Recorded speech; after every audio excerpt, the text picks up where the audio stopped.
Let's talk about where that growth has come from. What would you say has been, one of the biggest marketing channels that you've been able to kind of basically figure out and crank and start getting customers through?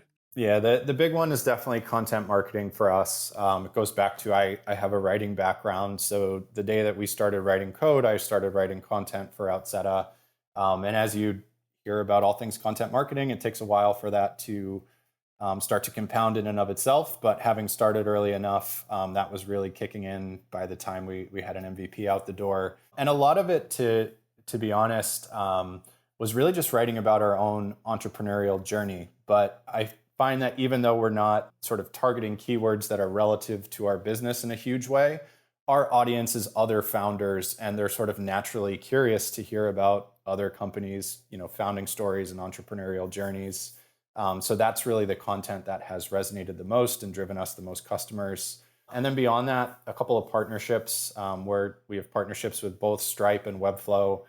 Those are like our second and third biggest sources of leads at this point. Okay, great. So from a content marketing perspective, it's not really an SEO play, I think, right? And from having seen the content on your site, it's not the typical kind of stuff that we might see in terms of how to build a SaaS product or something like that. You're actually telling, they're kind of pretty deep, thoughtful content pieces. Whenever I see somebody writing like that, I'm like, I wish I could write like that, right? So obviously you've been doing it for years and you have the training there. Um, but how do you figure out, like, one of the biggest kind of, I think, challenges with creating a piece of content is it worth the time and effort? Is anyone going to care? Is anyone going to find it? And so when you approach what you're doing, how do you think about that? And how much of it is focused on, even though you're not thinking about SEO, but, kind of keywords and discoverability versus just the merit of the content on its own and how useful or valuable it is. And then also then what kind of effort do you put into sort of distribution of that content?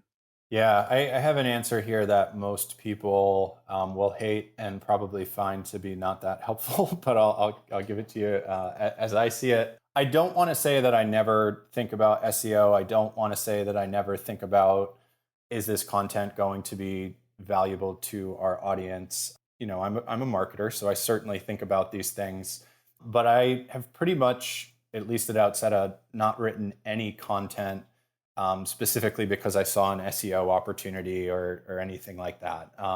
I almost exclusively write when I feel inspired and like I have something to say. And I don't publish on any sort of calendar. I don't have like a certain number of blog posts a month I want to publish. When there is something that happens in the context of our business, or when I see a trend in SaaS and I feel like I have to say something about it, I sit down and I write. And I think about it in the sense of, if it's stirring up something inside of me to the extent where I feel like I need to write about it, there's probably someone else out there that it's going to resonate with as well. And that might be a really lousy strategy, but I think the other aspect of this was, I've always looked at content as more about brand building than anything else. And one of the things I care a lot about as a marketer is sort of this idea of resonance over reach. I don't chase social media followers or anything like that. I want to be the person who, maybe I only write 3 articles every quarter, but I want to know that I have a small engaged audience that's going to read every single one of those articles. I want to earn my time in your inbox, time in your mind, whatever it might be. And I think while taking that approach, might not drive us a ton of traffic or whatnot, I know that there are people out there that read everything that I publish, and that's ultimately what has brought them back to Outseta when they have an opportunity to use a product like ours. Yeah. I guess it's the concept of like 1,000 true fans versus, 100,000 people who kind of dabble in kind of what you're doing.